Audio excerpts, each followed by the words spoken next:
Hello everyone, आप सभी का स्वागत है हमारे चैनल टाइम पास क्लासेस में। और फिर से एक न्यू वीडियो के साथ आपके सामने मैं उपस्थित हूं। तो मेरे प्यारे दोस्तों, आज हम क्लास 12 की ज्योग्राफी पढ़ेंगे और ज्योग्राफी में चैप्टर 1 पढ़ेंगे। और जो आज हम बुक लिस्ट की बात कर रहे हैं, तो आज हमारा बुक लिस्ट होगा सेकंड होगा, यानी जो हमारा बुक होगा वो सेकंड बुक होगा। कल हमने फर्स्ट बुक को क्लियर किया था, तो आज बात थोड़ा ध्यान से समझिएगा। आज जो हम बुक पढ़ने वाले हैं वो सेकंड बुक है, यानी बुक नंबर सेकंड है। कल हमने जो पढ़ा था वो फर्स्ट बुक था। तो हमारा बुक का नाम क्या है? बुक का नाम है भारत, लोक और अर्थव्यवस्था। ये हमारा बुक का नाम है, ठीक है। तो आज हम इस बुक के बारे में पढ़ेंगे, इस बुक को पढ़ेंगे, इस बुक के फर्स्ट चैप्टर को पढ़ेंगे। तो हमारा फर्स्ट चैप्टर क्या है? फर्स्ट चैप्टर है जनसंख्या वितरण, घनत्व, वृद्धि और संगठन। ये हमारे फर्स्ट चैप्टर है। और हम किस क्लास को पढ़ रहे हैं? क्लास 12 को पढ़ रहे हैं। चैप्टर कौन सा पढ़ रहे हैं? चैप्टर फर्स्ट पढ़ रहे हैं। और हम किस बुक को फॉलो कर रहे हैं? तो एनसीईआरटी को फॉलो कर रहे हैं, ठीक है। तो मैं आपको फिर से बता दूं, क्लास 12 की हम ज्योग्राफी को पढ़ेंगे और हमारा बुक लिस्ट सेकंड होगा। जो बुक का नाम है भारत, लोक और अर्थव्यवस्था। हम चैप्टर फर्स्ट को पढ़ने वाले हैं। चैप्टर फर्स्ट का नाम है जनसंख्या वितरण, घनत्व, वृद्धि और संगठन। और क्लास 12 की ये बुक है। समझ में आ गया आपको? तो सबसे पहले इस चैप्टर को स्टार्ट करने से पहले हम कुछ बेसिक्स बातें, फैक्ट्स के बारे में डिस्कस करेंगे। अगर मैं आपसे पूछूं पहली बार जनसंख्या का जो काउंटिंग हुआ था, पहली बार जनगणना हुआ था, वो कब हुआ था? पहली बार जनगणना कब हुआ था? तो पहली बार जनगणना की बात की जाए तो पहली बार जनगणना कब हुई थी? अगर आपसे मैं पूछूं तो आपका आंसर क्या होगा? अगर आपको पता है तो आप कमेंट कीजिएगा। तो मैं आपको बता दूं, पहली बार जनगणना 1872 ईस्वी में हुई थी। कब हुई थी? 1872 ईस्वी में हुई थी। अगर आपसे क्वेश्चन किया जाए कि भारत में पहली बार जनगणना कब हुई थी, तो आपका आंसर होना चाहिए 1872 ईस्वी में हुई थी, ठीक है। अगर फिर मैं आपसे एक क्वेश्चन पूछूं कि भारत में पहली बार संपूर्ण जनगणना कब हुई थी, तो संपूर्ण जनगणना हुई थी 1881 ईस्वी में। कब हुई थी? 1881 ईस्वी में। तो अब आपके माइंड में एक लॉजिकल क्वेश्चन आया होगा, अगर जनगणना की बात की जाए तो ये तो सही है कि भारत में जनगणना 1872 ईस्वी में हुई थी, लेकिन ये संपूर्ण जनगणना कुछ फंडे नहीं पड़ा, कुछ समझ में नहीं। ये संपूर्ण जनगणना क्या है? तो देखिए, संपूर्ण जनगणना यानी पूर्ण रूप से जनगणना, पूर्ण रूप से गिनना। पहले आप समझिए जनगणना क्या होता है। जनगणना यानी लोगों की गिनती करनी। क्या लोगों की गिनती करना? जैसे लोग की कितनी जन्म दर है, मतलब लोग कितने जन्म लिए, लोग कितने मृत्यु को प्राप्त किए, इसी को कहते हैं जनगणना करना। तो पहली बार जनगणना हुई थी 1872 ईस्वी में। समझ में आ गया?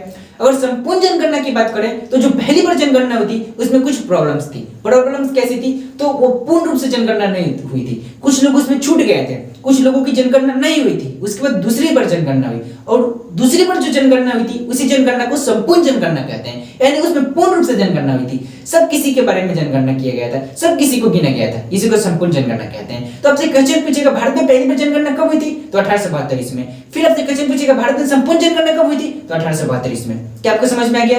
संपूर्ण जनगणना, पूर्ण जनगणना। अगर समझ में आ गया तो वीडियो को लाइक कीजिए, कमेंट कीजिए, शेयर कीजिए। हम आगे आपको बता रहे हैं। ये कुछ बेसिक्स बातें थी, फैक्ट्स थी, ठीक है। अब हम इस चैप्टर के अंदर चलते हैं, इस चैप्टर्स को डिस्कस करते हैं। तो सबसे पहले आपको पता होगा, हम चैप्टर स्टार्ट करने से पहले आपको क्या बताते हैं? टॉपिक्स के बारे में समझाते हैं, टॉपिक्स के बारे में डिस्कस करते हैं। तो ये टॉपिक्स के बारे में समझते हैं। देखिए, हम जो पढ़ने वाले हैं जनसंख्या वितरण, घनत्व, वृद्धि और संगठन, इस चैप्टर को हम पढ़ने वाले हैं। तो इस चैप्टर में आगे क्या क्या है, क्या क्या पढ़ना है, तो ज्यादा कुछ नहीं है, मतलब है तो बहुत कुछ, लेकिन हम इंपॉर्टेंट चीज को पढ़ेंगे। लाइक जो एग्जाम में पूछता है, आपको जिस चीज की जरूरत है, आपको जो चाहिए, मैं अपने लैंग्वेज में आपके सामने प्रस्तुत करूंगी, ठीक है। तो हम टॉपिक्स की बात करें तो आइए हम टॉपिक्स की आते हैं। हमारा फर्स्ट टॉपिक है जनसंख्या वितरण। इसके अंतर्गत हम ये पढ़ेंगे कि जनसंख्या का वितरण का अर्थ क्या होता है, जनसंख्या वितरण क्या है, जनसंख्या वितरण क्यों होता है, जनसंख्या वितरण इंपॉर्टेंस, मतलब जनसंख्या वितरण के बारे में हम डिस्कस करेंगे। बेसिक जनसंख्या वितरण है क्या, ठीक है। अगर हम सेकंड टॉपिक्स की बात करें तो सेकंड टॉपिक्स में हम डिस्कस करेंगे जनसंख्या वितरण को प्रभावित करने वाले कारक, यानी जो जनसंख्या वितरण है उसको प्रभावित करने वाले कारक क्या है, कौन ऐसी चीज है जिसके कारण लोग वहीं पर जाकर बसते हैं, वहीं पर वितरित होते हैं, ठीक है। उन चीजों के बारे में डिस्कस करेंगे। हमारा तीसरा टॉपिक होगा जनसंख्या घनत्व, डेंसिटी ऑफ पीपल्स, मतलब लोगों की जनसंख्या घनत्व क्या है, इसके बारे में डिस्कस करेंगे। जनसंख्या घनत्व किसे कहते हैं। उसके बाद जो हमारा लास्ट टॉपिक होगा जनसंख्या वृद्धि की अवस्थाएं, जो जनसंख्या वृद्धि है उसकी अवस्थाएं क्या है, ये टॉपिक्स हम डिस्कस करेंगे। और इन टॉपिक्स में बहुत सारे इंपॉर्टेंट पॉइंट्स हैं जो आपको क्लियर करना होगा, और मैं इस वीडियो में सब कुछ क्लियर कराऊंगा। तो बेसिकली आइए हम फर्स्ट टॉपिक को शुरू करते हैं। तो देखिए, हमारा फर्स्ट टॉपिक है जनसंख्या वितरण। तो सबसे पहले समझिए जनसंख्या होता क्या है। जनसंख्या मतलब लोगों की संख्या। आपकी हमारी मतलब आपकी हमारी और आप लोगों जैसे मेरे जैसे लाखों करोड़ों लोग इस दुनिया में हैं, इस पृथ्वी पे हैं, इस भारत देश में हैं, ठीक है। उन्हीं की जनसंख्या करना, उन्हीं की जनसंख्या कम जनसंख्या, उन्हीं लोगों की संख्या कम जनसंख्या कहते हैं, उन्हीं लोगों की संख्या कम जनसंख्या कहते हैं। वितरण, वितरण मतलब क्या होता है? फैलाव होता है। अगर आपसे बेसिकली क्वेश्चन पूछा जाएगा जनसंख्या वितरण किसे कहते हैं, तो मतलब किसी क्षेत्र में लोगों के फैलाव को जनसंख्या वितरण कहते हैं। सिंपल लैंग्वेज में आपका आंसर होना चाहिए किसी क्षेत्र में, कोई भी क्षेत्र हो गया, जैसे कोई जगह हो गया या फिर कोई गांव हो गया, उस गांव में उस क्षेत्र में लोगों के फैलाव, लोग मतलब कि आपकी हमारी आप और हम लोगों जैसी बहुत सारे लोगों के फैलाव, फैलाव मतलब कि कितने दूर तक वो हैं, उसी को जनसंख्या वितरण कहते हैं। मैं आपको समझाने की कोशिश कर रहा हूं, इधर समझिए। मैं यहाँ पर एक क्षेत्र बना दिया, यह एक क्षेत्र है, ठीक है। इस क्षेत्र में लोगों की फैलाव क्या है? यहाँ पे लोग हैं, यहाँ पे लोग हैं, यहाँ पे लोग हैं, यहाँ पे लोग हैं, यहाँ पे लोग हैं, यहाँ पे लोग हैं, यहाँ पे लोग हैं, यहाँ तक लोग हैं, और इसी क्षेत्र में लोग की फैलाव है, इसे फैलाव को जनसंख्या वितरण कहते हैं। बेसिक्स क्वेश्चन पूछा जा सकता है जनसंख्या वितरण किसे कहते हैं, तो आपका आंसर होगा एक लाइन में आंसर होगा किसी क्षेत्र में लोगों की फैलाव को जनसंख्या वितरण कहते हैं। क्या समझ में आ गया? समझ में आ गया आपको? तो ठीक है, हम आगे चलते हैं। हमारा नेक्स्ट टॉपिक है जनसंख्या वितरण को प्रभावित करने वाले कारक, यानी जो जनसंख्या वितरण है, जो लोगों के फैलाव है, जो लोग मतलब दूर दूर तक रहते हैं, उसको प्रभावित करने वाले कारक क्या है, वहां पर लोग क्यों रहते हैं और किन चीजों के कारण वहां पर लोग रहते हैं। जैसे मान के चलिए कोई इंसान मुंबई में है, तो मुंबई में क्यों है? कोई इंसान जहाँ पे कुआं है वहां पर लोग है, लेकिन उस कुएं के पास ही लोग क्यों है? जहाँ पे जल है वहां पे लोग है, उस जल के पास ही लोग क्यों है? इसके बारे में डिस्कस करेंगे। तो ठीक है, अगर हम बात करें जनसंख्या वितरण को प्रभावित करने वाले कारक, तो जनसंख्या वितरण को प्रभावित करने वाले मुख्य दो कारक हैं। दो कारक कौन कौन से हैं तो मैं आपको बताता हूं जनसंख्या वितरण को प्रभावित करने वाले कारक। तो देखिए दो कारक हैं। पहला भौतिक कारक, कौन सी? भौतिक कारक, भौतिक कारक, और दूसरा है आर्थिक कारक, आर्थिक कारक। अब बात को समझिए, हमारा क्वेश्चन क्या था? जनसंख्या वितरण को प्रभावित करने वाले कारक। समझिए, जनसंख्या वितरण यानी लोगों की फैलाव, लोगों की फैलाव मतलब क्या है? कोई क्षेत्र है, ठीक है, कोई जगह है, वहां पे लोग रहते हैं, तो क्यों रहते हैं? तो लोगों को रहने का दो कारण है। दो कारण कौन कौन सी है? पहला कारण है भौतिक। भौतिक मतलब क्या? भौतिक कारण मतलब जल हो गया, जलवायु हो गया, उस पर से मृदा हो गया, मृदा के प्रकार हो गया, इन सभी कारणों के, इन सभी चीजों के कारण लोग वहां पे रहते हैं, यानी भौतिक कारक के अंतर्गत किया जाता है। और दूसरा कारक है आर्थिक कारक। आर्थिक मतलब क्या? औद्योगिकरण हो गया, उस पर से शहरीकरण हो गया, और उस पर से हम बोल सकते हैं खनिज हो गया। इसके कारण भी जनसंख्या वितरण और जनसंख्या वितरण का फैलाव होता है। अब बात को समझिए, जनसंख्या वितरण को प्रभावित करने वाले कारक। तो जनसंख्या वितरण को प्रभावित करने वाले कारक मतलब क्या? मान के चलिए मैं हूं और मैं मुंबई में रहता हूं, तो मैं मुंबई में क्यों रहता हूं? तो मैं मुंबई में क्यों रहता हूं, मुझे क्या प्रभावित करता है? तो देखिए, तो लोगों को प्रभावित करने वाले दो कारक होते हैं। दो कारक कौन कौन से होते हैं? एक भौतिक कारक होते हैं। भौतिक कारक मतलब क्या? भौतिक कारक मतलब मान के चलिए कोई जगह है जहां पे जल नहीं है, तो क्या आप वहां पे रहोगे? तो नहीं रहोगे। तो जहां पे जल होते हैं वहां पे जनसंख्या आपको मिलेगी ही मिलेगी। मान के चलिए जहां पे जल होते हैं वहां पे आपको जनसंख्या मिलेगी ही मिलेगी। तो जल के कारण क्यों? क्योंकि देखिए जल हम मानव की, मनुष्यों की आवश्यकताओं की पूर्ति करने वाले में से एक बहुत महत्वपूर्ण संसाधन है। महत्वपूर्ण संसाधन है क्योंकि जल के कारण हम अपने जीवन का यापन करते हैं और बहुत सारे कार्य को करते हैं, ठीक है। तो जहां पे जल होगी वहां पे जनसंख्या घनत्व होगा, वहां पे जनसंख्या वितरण होगा, ठीक है। ये भौतिक कारक के अंतर्गत आते हैं। उसके बाद जलवायु। जलवायु मतलब क्या? क्लाइमेट्स। उसका क्लाइमेट्स कैसा है, उसका वातावरण कैसा है। अगर आपको रेगिस्तान में ले जाकर छोड़ दिया जाए, वहां पे कोई संसाधन नहीं है, वहां पे हमेशा धूप उगती है, तो क्या आप वहां पे रहोगे? तो वहां पे नहीं रहोगे। यानी क्लाइमेट्स भी इंपॉर्टेंट होता है, जहां पर अधिक मात्रा में वर्षा ना हो, अधिक मात्रा में धूप ना हो, ठीक है। तो जनसंख्या वितरण जलवायु पे भी निर्भर करती है। अगर हम बात करें मृदा की, तो मृदा के ऊपर भी डिपेंड करती है जनसंख्या वितरण। कैसे? क्योंकि जिस इंसान को फार्मिंग करनी है, खेती करनी है, तो मिट्टी को चेक करेगा, क्या यह मिट्टी उपजाऊ है ना, और जहां पर मिट्टी उपजाऊ होगी वो वहीं पर जाके रहेगा, ठीक है। अगर हम बात करें मिट्टी की प्रकार की, तो उस पर भी जनसंख्या वितरण डिपेंड करते हैं। क्यों? क्योंकि जो इंसान फार्मिंग करता है उसको अलग मतलब मान के चलिए ईख की खेती करनी है या फिर कपास की खेती करनी है, तो वो मिट्टी पे भी डिपेंड रहता है। सिंपली ये फंडा बोल क्या रहा है, मतलब ये टॉपिक्स बोल क्या रहा है? जनसंख्या वितरण। जनसंख्या वितरण होता है किसी क्षेत्र में लोगों की फैलाव। मान के चलिए कोई क्षेत्र में लोग क्यों रहते हैं, तो लोगों के रहने के दो कारक हैं। पहला कारक भौतिक हो गया और दूसरा आर्थिक हो गया। तो अगर हम भौतिक कारक की बात करें तो भौतिक कारक के अंतर्गत आ जाएंगे जल, उसके बाद जलवायु, उसके बाद मृदा, उसके बाद हम बोल सकते हैं मृदा के प्रकार। इन्हीं के कारण होता है भौतिक, और भौतिक कारक के कारण जनसंख्या वितरण होता है। ठीक है, दूसरे टॉपिक्स की बात करें तो हमारा दूसरा टॉपिक है आर्थिक कारक।